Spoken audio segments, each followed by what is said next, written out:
Hello everyone, कैसे हैं आप सभी। आई होप अच्छे एंड स्वस्थ होंगे। आप सभी का स्वागत है आपके अपने यूट्यूब चैनल लर्न विद प्रीत चौधरी में। हमारी जो क्लासेस चल रही थी वो आरएस मेंस पेपर फोर्थ की क्लासेस चल रही थी। आज की अगर क्लास की हम बात करें तो आज की हमारी क्लास में जो आपका पार्ट ए यानी हिंदी का पार्ट ए रहने वाला है, और आपके जो पार्ट बी है जिसकी आंसर राइटिंग के लिए मैंने आपको कल क्वेश्चन दिया था वो रहने वाला है। हिंदी की जो आपकी यहाँ पे क्लास होती है उसकी पीडीएफ आपको टेलीग्राम चैनल पर प्रोवाइड करवाई जाती है, वहीं पर आपके इंग्लिश का कंटेंट भी प्रोवाइड करवाया जाता है। तो चलिए बिना देर किए हुए क्लास स्टार्ट करेंगे, जिसमें आपके पार्ट ए में व्याकरण के है वो 5 क्वेश्चन करवाए जाएंगे, पार्ट बी का जो क्वेश्चन दिया गया था वो करवाया जाएगा, और कल के लिए पार्ट सी का यानी आपको निबंध है वो किस सब्जेक्ट पर आपको निबंध लिखना है, किस प्रकार लिखना है, क्या उसकी फॉर्मेशन रहनी चाहिए, इस पर हम विस्तृत रूप से आगे आप पे बात करेंगे। तो चलिए क्लास स्टार्ट करते हैं। सबसे पहले जो हमारा क्वेश्चन दिया गया है वो दिया गया है पर्यायवाची का। दिए गए शब्दों के दो दो पर्यायवाची लिखिए। तो इसमें हम जो 10 क्वेश्चन यानी 10 एग्जाम्पल है उसके 10 पर्यायवाची लिखेंगे। हो सकता है 2 से ज्यादा, यानी मैं आपको प्रैक्टिस करवाऊंगी 5 से 6 पर्यायवाची की, ताकि आपको आराम से 3 से 4 है वो याद रह जाए। कल का जो टेस्ट रहेगा उसमें एक तो हम क्या करेंगे कि हमारा निबंध है उसके आंसर राइटिंग करेंगे, साथ में कल का जो टेस्ट है वो सेम एग्जाम के जैसा जो टेस्ट रहता है वो कल का रहने वाला है। यानी कल हमें सिर्फ एक्स्ट्रा कुछ नहीं लिखना, जितना एग्जाम में हम लिखते हैं उतना ही हम लिखने वाला टेस्ट करेंगे। आज का जो हमारा पर्यायवाची में पहला शब्द दिया गया है वो दिया गया है नरेंद्र। पहला क्या दिया गया है? नरेंद्र। नरेंद्र मीन्स राजा। नरेंद्र का पर्यायवाची क्या होता है? राजा। यानी राजा का पर्यायवाची क्या होता है? नरेंद्र। तो राजा को और क्या बोलते हैं? राजा बोलते हैं, नरेश बोलते हैं, नरेश के अलावा क्या बोलते हैं? भूपाल बोलते हैं, भूपति बोलते हैं, भूपाल बोलते हैं, भूपति, भूपति बोलते हैं। इन्हीं को नरपति भी बोलते हैं, नरपति भी बोलते हैं। और राजा के अगर हम देखें तो राजा को और क्या बोलते हैं? भूप भी बोलते हैं, भूप। तो इसके काफी सारे एग्जाम्पल हो गए। राजा, नरेश, नरेंद्र, भूपाल, भूपति, नरपति और भूप। और भी अगर नरेंद्र के देखें तो महीप हो गया, नरपति हो गए, सारे हो सकते हैं। अगला हमें दिया गया नाग। नाग का सबसे पहले जो हमें याद रहता है वो रहता है सांप। क्या रहता है? सांप और सर्प। तो हमारे दो ही ज्यादा हमें इंपॉर्टेंट याद करने हैं तो वो हमारे हो चुके हैं। और भी हम याद कर लेते हैं, जैसे सांप को और क्या कहते हैं? भुजंग। सांप को और क्या कहते हैं? भुजंग कहते हैं। भुजंग के अलावा क्या कहते हैं? उरंग, उरग, उरग भी कहते हैं। उरग के अलावा फणी, फणी। तो अपन को सिर्फ दो याद रखने हैं, ये दो हमें याद ही रहते हैं, लेकिन ये भी हमें माइंड में रखे। बाई चांस हमसे पूछ ले कि उर्ग के पर्यायवाची लिखिए, फणी के पर्यायवाची लिखिए, भुजंग के पर्यायवाची लिखिए, जैसे राजा का न्याय पूछ के क्या पूछा है? नरेंद्र का। आगे बढ़ते हैं। तीसरा जो हमें पर्यायवाची दिया गया वो दिया गया है नारी का।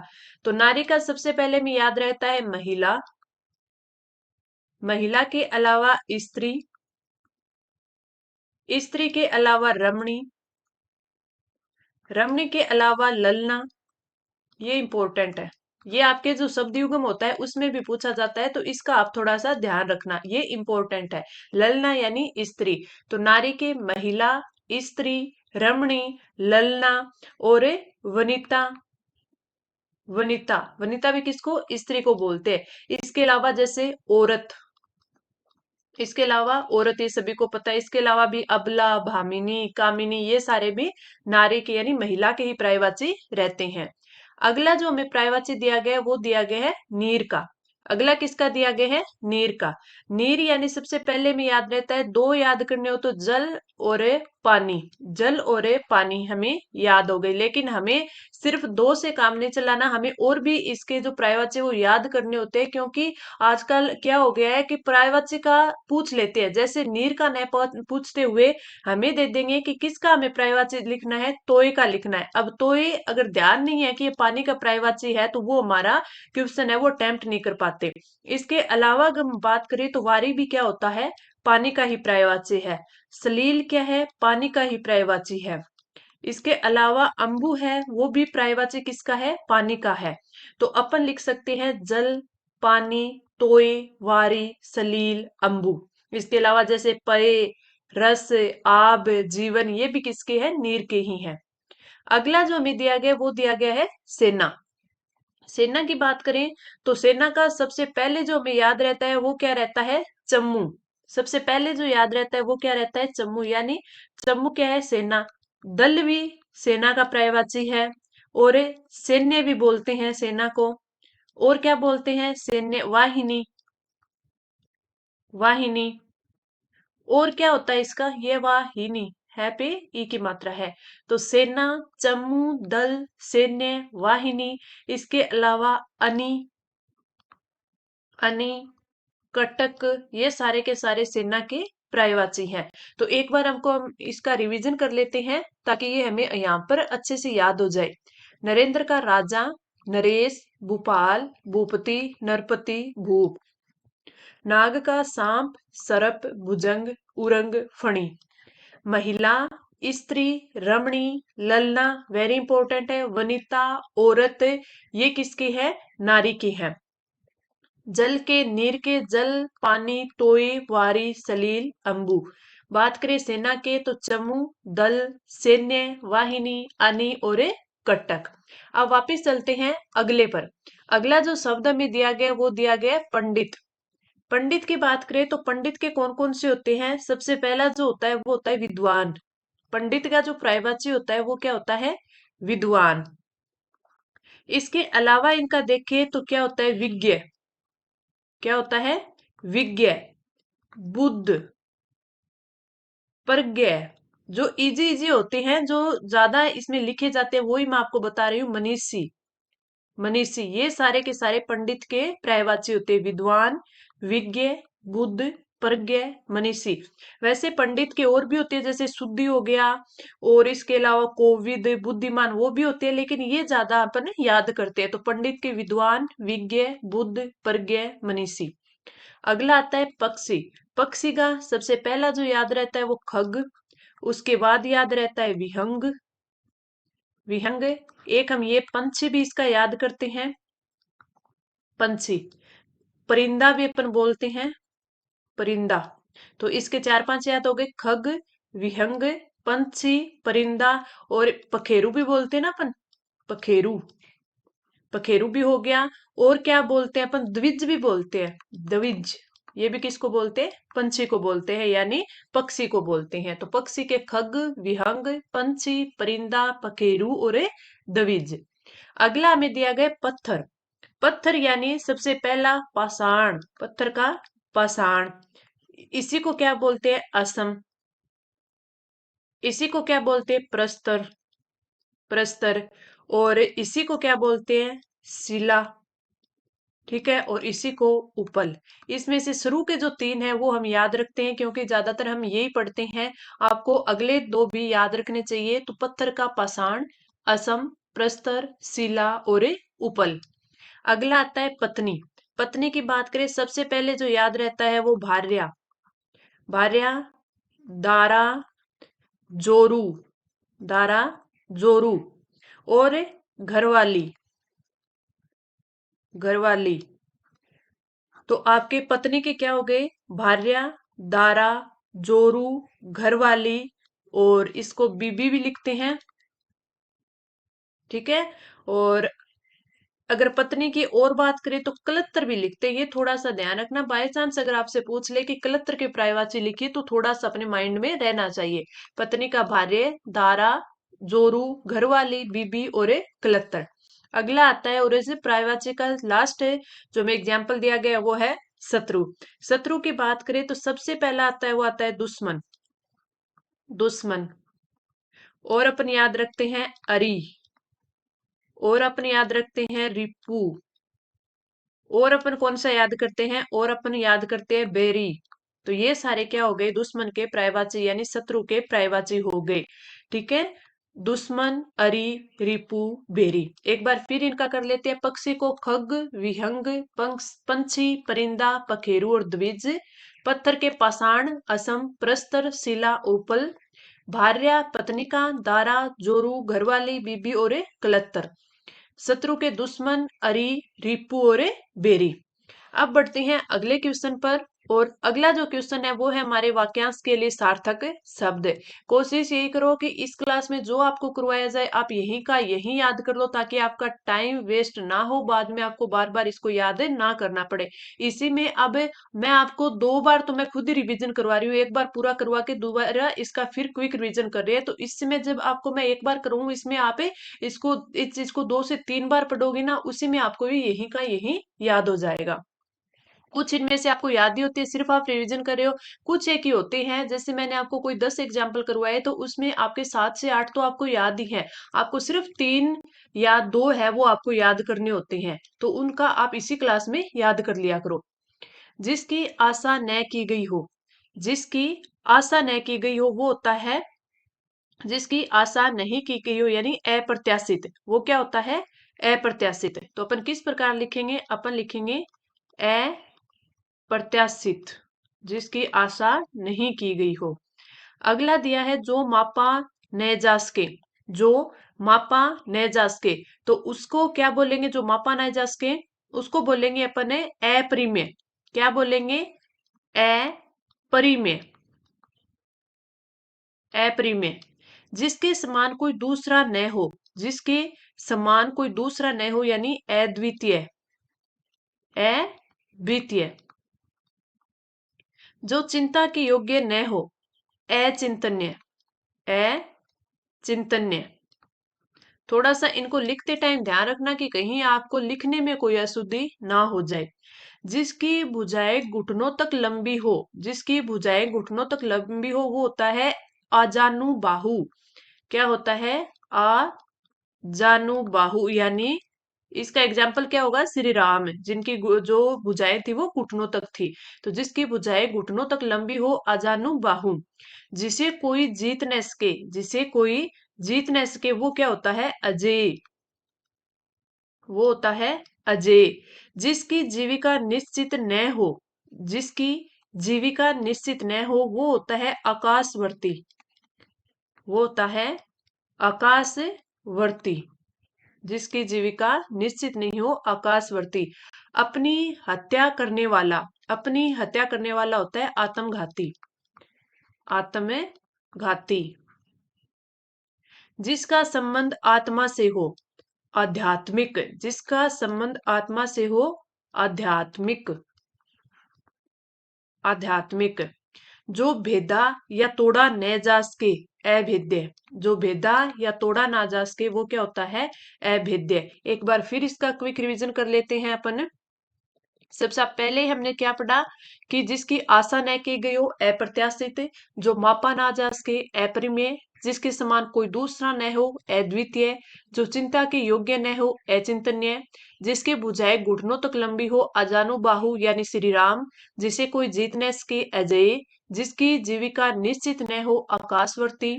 अपनी हत्या करने वाला, आत्मघाती। जिसका संबंध आत्मा से हो, आध्यात्मिक। जो भेद या तोड़ा ना जा सके, अभेद। अगला आता है आपका विलोम शब्द का। अगला क्वेश्चन आता है विलोम शब्द का। इसमें हमें शब्द दिया गया और हमें इसका लिखना है विलोम। सबसे पहला जो दिया गया वो दिया गया कृश।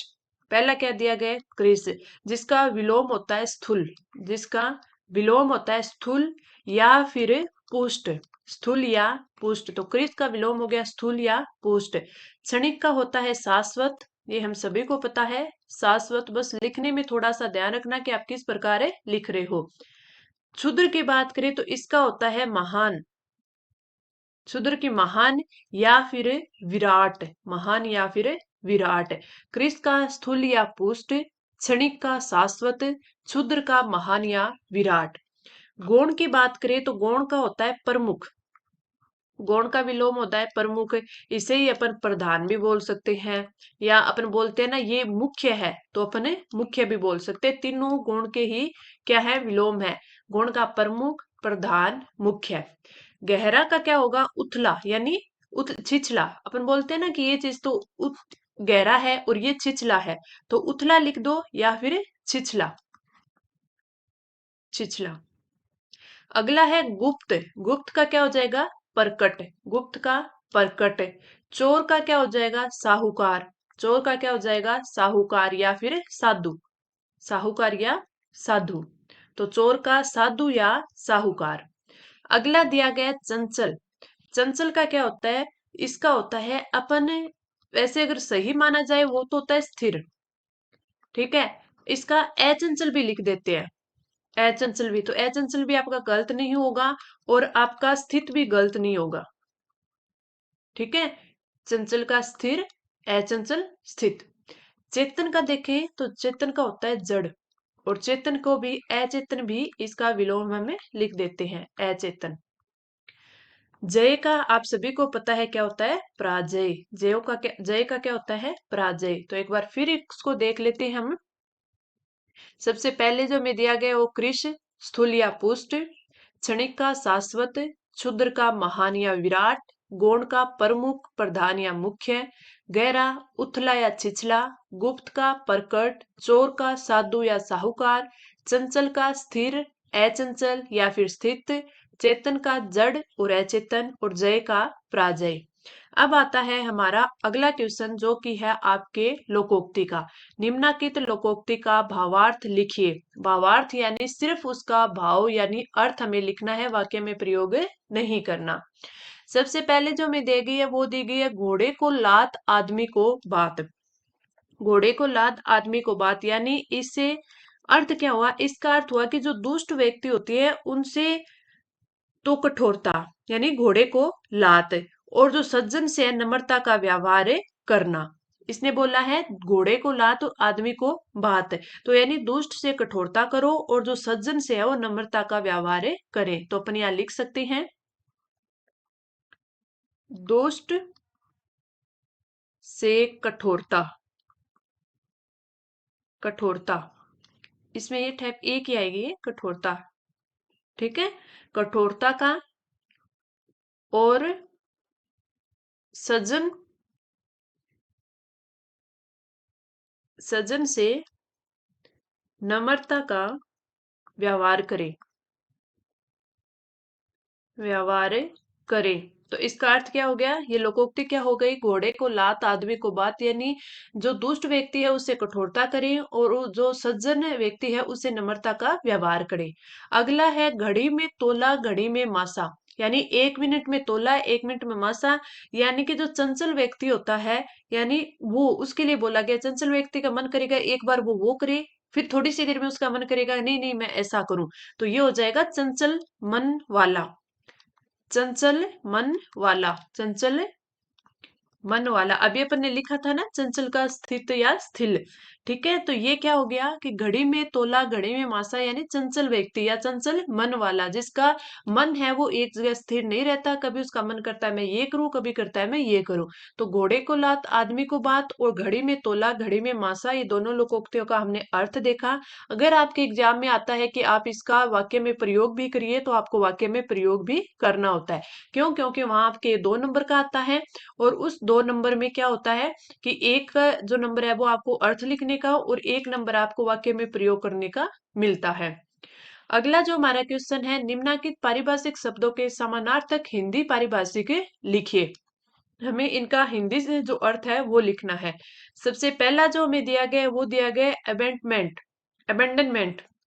इसकी बात करें तो इसका अर्थ क्या होता है? इसका अर्थ होता है परित्याग, परित्याग या फिर सन्यास, परित्याग या फिर सन्यास। और इसी को जब ये आता है एम्बेंडेंट, अबेंडेंट, ठीक है, तो इसका अर्थ क्या होता है? छोड़ा हुआ। इसका अर्थ क्या होता है? छोड़ा हुआ, छोड़ा हुआ। और अबेंडमेंट का क्या अर्थ हो गया? अबेंडनमेंट का अर्थ हो गया परित्याग यानी सन्यास। अगला है सर्कुलेशन। सर्कुलेशन का अर्थ होता है आपका परिचालन। क्या होता है? परिचालन, या फिर आप बोल सकते हो प्रसार, या क्या बोल सकते हो? प्रसार। तो सर्कुलेशन, परिचालन या फिर प्रसार। तो ये आपका यहाँ पे कंप्लीट होता है पार्ट ए यानी व्याकरण, और अब आपका स्टार्ट होता है पार्ट बी, यानी आपका जो कल मैंने आंसर राइटिंग के लिए आपको जो क्वेश्चन दिया था वो। अब क्वेश्चन की बात करें तो हमने कल आपको क्या दिया था कि आपको एक परिपत्र तैयार करना है, उसका पूरा का पूरा आपको प्रारूप मैंने बता दिया था किस प्रकार आपको परिपत्र तैयार करना है, परिपत्र होता क्या है। अब हम इसका अच्छे से आंसर राइटिंग करते हैं। वित्त विभाग राजस्थान सरकार की ओर से एक परिपत्र जारी कीजिए। जिसमें समस्त शासन सचिवों, जिला कलेक्टरों व विभागाध्यक्षों को वर्तमान अकाल की स्थिति में राजकीय व्यय में मितव्ययता हेतु आवश्यक निर्देश दिए जाएंगे। कल मैंने आपको अच्छे से समझा दिया था कि परिपत्र होता क्या है, किस प्रकार लिखना है, आप जो बीच का कंटेंट है वो किस प्रकार तैयार कर सकती हैं। तो आज अपना मिलान कर लीजिएगा कि आपने किस प्रकार इसको लिखा और कितना आप सही लिख पाए। सबसे पहले हम लिखेंगे राजस्थान सरकार, वित्त विभाग लिख रहा है तो वित्त विभाग आ जाएगा, यहाँ पे पत्र क्रमांक आ जाएगा, जयपुर जहां वित्त विभाग है स्थान आ गया, और यहाँ पर आपकी डेट आ गई। परिपत्र यहाँ बीच में लिखेंगे, यानी अपन परिपत्र लिख रहे हैं। जब भी अपन परिपत्र लिख रहे हैं तो परिपत्र क्या होता है, एक सर्कुलर होता है, यानी एक विभाग से आप बहुत सारे विभागों में या फिर बहुत सारे कार्यालयों में जो आप पत्र भेजते हैं उसे बोलते हैं परिपत्र। इसमें हमें मेंशन किया गया है कि जो समस्त शासन सचिव है, समस्त जिला कलेक्टर है और जो समस्त विभागाध्यक्ष है उनको आप ये लिख रहे हो, तो आप तीनों का यहाँ पे नाम लिख दोगे। विषय हमने क्या देखा है कि विषय में दिया गया है कि जो अकाल की स्थिति में जो राजकीय व्यय है उसमें मितव्ययता के संबंध में हमें लिखना है। तो अब हमने सब्जेक्ट लिख दिया, अब हम बीच का जो कंटेंट है वो लिखते हैं। राजस्थान राज्य में पिछले 2 वर्षों से भयंकर अकाल पड़ा हुआ है तथा राज्य में अकाल की स्थिति को देखते हुए यह आवश्यक हो गया है कि परिहार्य व्यय को समाप्त किया जाए एवं प्रशासनिक व्यय में मितव्ययता बरती जाए ताकि राज्य में अकाल की स्थिति से निपटा जा सके। अतः राज्य मंत्रिमंडल द्वारा विचार विमर्श किए जाने के बाद राज्य सरकार को निम्न निर्णय लिए हैं जिनको क्रियान्वित कर मितव्ययता बरती जा सके। अब जो निर्णय लिए गए हैं यानी विचार विमर्श से जो सुझाव दिए गए हैं वो इसमें है कि अकाल की स्थिति को देखते हुए राज्य में जो कर्मचारियों के नए पदों की नियुक्ति है पर पूर्ण रूप से रोक लगी रहेगी जब तक ये अकाल रहेगा। कार्यालयों, निकायों तथा कारों में एयर कंडीशनरों की खरीद पर प्रतिबंध रहेगा। यात्रा भत्ते के रूप में राजकीय व्यय को सीमित करने की दृष्टि से अधिकारियों के दौरों की सीमा प्रति माह दर से अधिक नहीं होगी। यानी जो प्रति माह है, ये होता है ना कि जो कहीं पे साइट पे जाना हो, कहीं विजिट करना होता है तो वो कि हो सकता है 2 से 3 दिन में वो एक दो बार जाते रहते हैं, तो इन्होंने बोल दिया कि प्रति माह है उनको लिमिट में कर दिया जाएगा कि प्रति माह 1 से 2 दिन जाए। अधिकारियों की जो हवाई यात्रा है उस पर प्रतिबंध लगा रहेगा। राज्य में राजकीय भोज के आयोजनों पे प्रतिबंध रहेगा। सरकारी वाहनों की खरीद जिनकी खरीद के लिए बाह्य स्रोतों या भारत सरकार से 100% राशि प्राप्त होती हो आदि। यानी जो सरकारी वाहन होंगे उनकी खरीद होगी, उन पे भी रोक रहेगी। अगर वो भारत सरकार की ओर से 100% है तो वो ले सकते हैं। ये चीज हो गई। फिर यहाँ पे साइन हो जाएंगे और जो साइन करने वाला है उनका नाम हो जाएगा और प्रमुख शासन सचिव यानी जो प्रमुख शासन सचिव होगा उनका साइन, उनका नाम और यहाँ पे उनका मोहर लग जाएगी। तो ये होता है आपका सर्कुलर। सर्कुलर का मतलब यही होता है कि ये एक ऐसा लेटर होता है जो अपने एक विभाग से दूसरे विभागों में यानी कई सारे विभागों में भेज सकते हैं, या फिर एक अपने ऑफिस से अपने जितने भी नीचे सब डिविजनल ऑफिस आते हैं या फिर उनके नीचे जो डिविजनल ऑफिस आते हैं उनको अपन ये पत्र भेज सकते हैं। यानी एक विभाग से अपन सब जगह इसको सप्लाई करें वो होता है आपका परिपत्र। ठीक है, यानी वहां पर भेजे अपन।